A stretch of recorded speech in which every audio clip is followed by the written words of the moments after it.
agencies warned that cybersecurity can no longer be treated as just, a technical issue for the IT department or a compliance box for legal to check. Absolutely not. It is now a core business risk.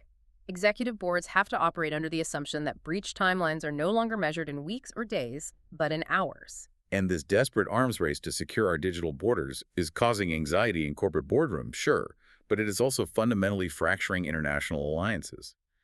The U.S. export ban sent absolute shockwaves through allied nations. Yeah, because the ban applied to all foreign nationals, including those living in friendly countries that the U.S. actively shares intelligence with. French President Emmanuel Macron was incredibly vocal following the ban.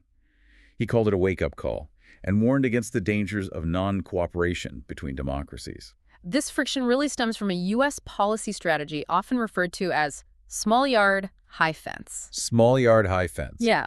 The idea is to tightly restrict a small number of highly critical technologies, that's the small yard, with massive export controls, the high fence, to protect national security. But this raises a huge question. I mean, if the U.S. builds this high fence to hoard the best AI, aren't they just forcing their own closest allies to become their competitors? The sources indicate this strategy is creating massive disquiet among allies. Oh, completely. Allied nations are suddenly waking up to the fact that their entirely digital economies are completely dependent on the U.S. techno-industrial complex. By building this high fence, the U.S. is inadvertently signaling to its closest allies that they cannot rely on American tech in a crisis.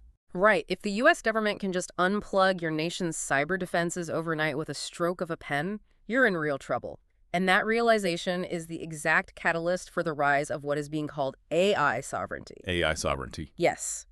European nations are recognizing they need homegrown capabilities, leading to heavy investments in domestic AI companies, like France's Mistral AI.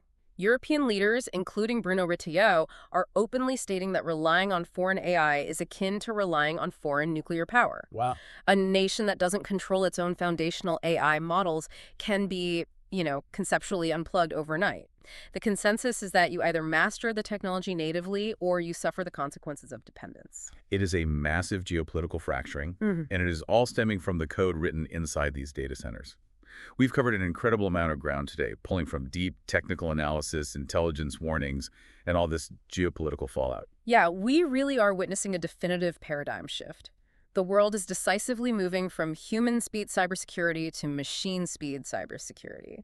And whether you're running a Fortune 500 business, managing a local hospital network, or simply relying on the digital grid to live your daily life, the grace period we used to have to react to cyber threats is evaporating. The time between a flaw being found and a system being hacked is collapsing to zero. And while the political drama between tech giants and government administrations will inevitably continue to grab the headlines, the underlying technological reality remains unchanged. The AI capability threshold has been crossed. The master locksmith is out there, autonomously finding the... Will we soon wake up to a world where AI attackers and AI defenders are constantly fighting an invisible light-speed war inside our devices? Millions of moves and counter-moves happening every second, entirely without our knowledge or participation.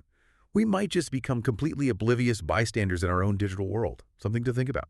Until next time.